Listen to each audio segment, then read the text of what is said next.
नमस्कार दोस्तों।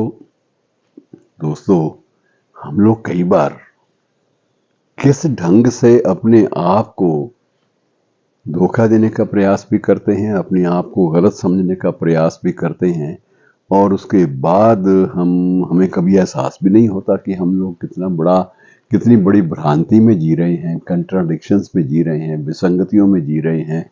इस बात का कभी कोई एहसास भी नहीं होता। मैं जो बात आपसे कह रहा हूँ वो उसमें वैज्ञानिक तथ्य भी है और कुछ वैचारिक तथ्य भी है। अक्सर ये प्रवृत्ति होती है कि जब कभी हमें लगता है कि हमारे चेहरे पे धूल आ रही है सामने से या धूल जो है वो दिखाई दे रही है, तो हम आईने को रगड़ना शुरू कर देते हैं, शीशों को साफ करना शुरू कर देते हैं। लेकिन बाकी हम विवरण में नहीं जाते क्योंकि हमारे सामने अपने व्यक्तित्व को देखने का एक ही रास्ता, एक ही समाधान होता है और वो है आईना। आईने को पोंछने में हम लगे रहते हैं और बेहतर अच्छी क्वालिटी का आईना दर्पण जो है उसको भी खरीद कर ले आते हैं और हमारा जो सारा का सारा निर्णय है कि चेहरे पर धूल है या नहीं है वो आईने पे ज्यादा निर्भर करने लगता है।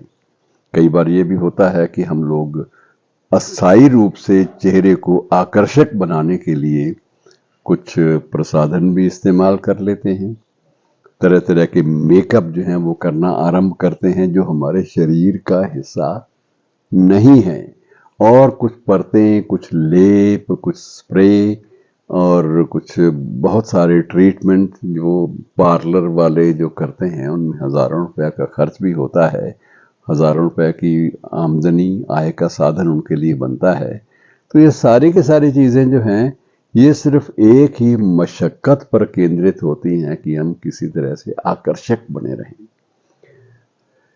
देखने वाला हमसे प्रभावित रहे, एक ये बात होती है। लेकिन अब वो जो डर्मेटोलॉजिस्ट हैं, स्किन के विशेषज्ञ हैं, चर्म के विशेषज्ञ हैं, चर्म रोगों के और इस बारे में कॉस्मेटोलॉजी जैसे आप बोलते हैं उसके जो विशेषज्ञ हैं वो उनका एक मत है कि जैसी आपकी भीतर की बातें, भीतर के एहसास, भीतर की चिंताएं, भीतर की सोच जैसी होगी वैसा ही आपका चेहरे का स्वरूप बनना आरंभ हो जाएगा।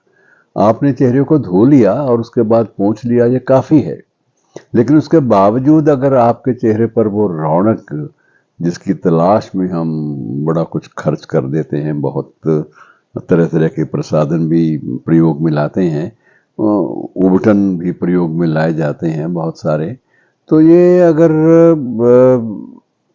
इन सब के बावजूद भी कोई सुधार नहीं होता तो हम कारण की ओर फिर नहीं जाना चाहते और हमारा ये प्रयास होता है कि जहाँ जहाँ कोई तनाव दिखाई दे रहा है या कोई झुर्री दिखाई दे रही है तो उसको किसी तरह से मेकअप से उसको मिटाने का प्रयास करें।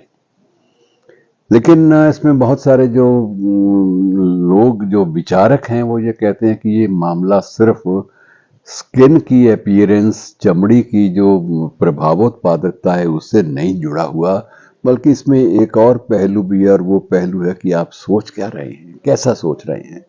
यदि आपके मन में शांति है, यदि आपके मन में एक शुद्ध भाव है, एक सद्भाव आप रखते हैं तो स्वाभाविक है कि आपके चेहरे पर मुस्कान भी आएगी, आपके चेहरे पर करुणा भी आएगी और करुणा और मुस्कान की जो कांति है, जो चमक है, वो आपके चेहरे को एक नया रूप देगी, नया निखार देगी। लेकिन हम इस चक्कर में पड़ना नहीं चाहते। हम ये चाहते हैं कि हमारे भीतर की जो भी गलत सोच से उत्पन्न हुई जो भावनाएं हैं उनको भी हम साथ साथ चलने दें, उनको भी ना डिस्टर्ब करें, उनको भी अपने ढंग से अपने मस्तिष्क को, अपनी भीतरी बातों को उसी तरह से उबलते रहने दें और बाहरी तौर पर जितना भी हो सके हम मेकअप के माध्यम से, किसी तरह के प्रसाधनों के माध्यम से हम इस बात का प्रयास कर लें कि हम वैसे दिखें जैसे हम दिखना चाहते हैं। हम ये कभी नहीं सोचते कि हम जैसे भीतर से हैं वैसे हम बाहर से भी दिखें, ये कोई नहीं सोचता है।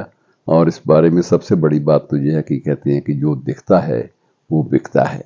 हम लोग स्वयं अपनी मार्केटिंग की ललक में अपने आप को सौंदर्य बोध से एक प्रकार से उसमें नहाए हुए व्यक्ति के रूप में पेश करने के लिए कितना ज्यादा खर्च करते हैं, जबकि मूल स्वरूप ये है कि ये सारा का सारा दारोमदार जो है ये आपकी आंतरिक स्थिति पे है कि आप भीतर से उतने सुखी हैं भी, उतने सुंदर भीतर से भी हैं या नहीं जितने आप बाहर से दिखना चाहते हैं। तो मित्रों, ये एक कुछ प्रश्न है जिसका संबंध वैचारिकता से भी है और शारीरिक प्रस्तुतिकरण प्रेजेंटेशन से भी है। शुक्रिया।